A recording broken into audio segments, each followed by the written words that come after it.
Hey everybody, Jeff Schneider here, and today we're going to learn 3 blues licks that will inject so much soul into your solos, you're going to kick yourself for not learning these sooner. Now, these 3 licks are actually from my Sick Licks series, the blues collection specifically, so let's kick it off with lick number 1.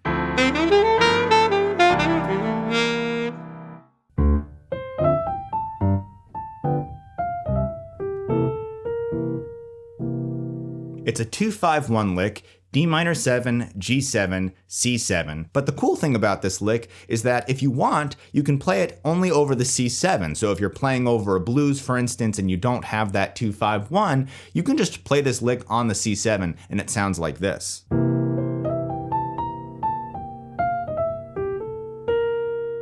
So what's happening here on a music theory level? Well, we start with the major blues scale. 1, a grace note from the flat 3 to the regular 3, and then 5, 6, and then we break out of the major blues scale and go more into C mixolydian scale, essentially landing on that flat 7, which gives this lick a real bite. And then going back down, and there's our grace note again from the flat 3 to the regular 3. And a lot of the time I will recommend students remove grace notes from the analysis just to make it a little bit cleaner, and then you can always add them back in for more nuance. But if we take out the grace note, it's just going down the C mixolydian scale. 7, 6, 5, 4, 3. And then we finish off with 5, 6, flat 7. So I'd say that this lick is a combination of the major blues scale and the mixolydian scale. And I recommend you learn it in 3 parts. Part 1 sounds like this. You get that ascending lick. Part 2 is going down. And then part 3 is put it all together.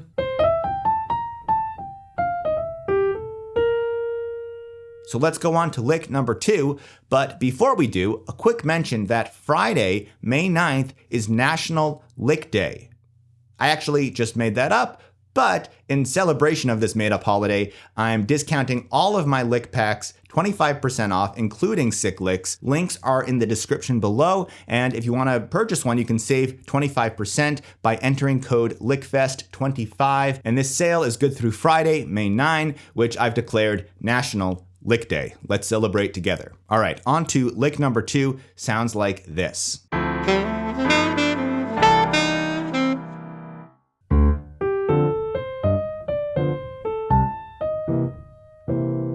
So this lick is actually just using the major blues scale. We start on our 5, go to 6, then to 1, and then we land on our first blue note, that flat 3 there, that's our bite note, gives us that edge.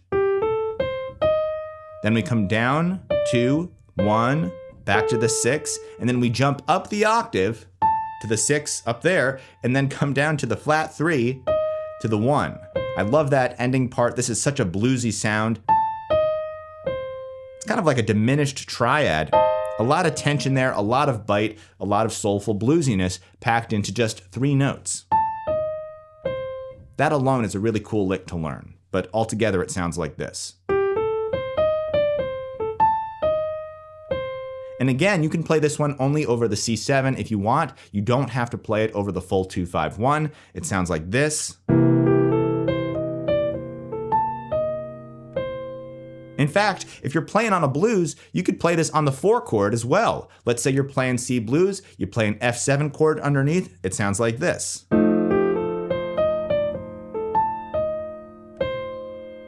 That works too. That first lick we played is not going to sound good on the 4 chord because you've got that E natural there, the major 3rd, and on an F7 chord, you've got the E flat, so that's going to clash.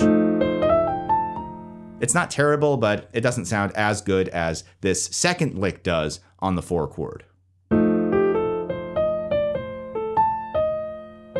Which has a whole lot of E flat in it. Okay, last but not least, here's lick number 3. It goes like this.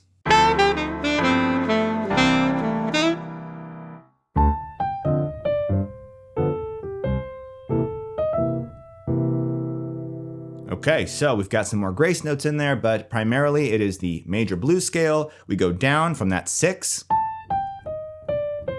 6, 5, flat, 3, 2, 1. That's a really common lick on its own. That sounds great. And then we go to part 2 of the lick. That sounds good on its own too. There's a lot you could do with that. That's just 6, 5, 1. And then part 3 of the lick is 1, 6, and then flat 3, grace note up to the major third. All together sounds like this. Let's hear what it sounds like with just the C7 underneath. And if you wanted to play it on the 4 chord on an F7, you could do so, just don't grace note up from the E flat to the E natural, hang on that E flat at the end. Sounds like this. And then if you want to go back to the 1 chord,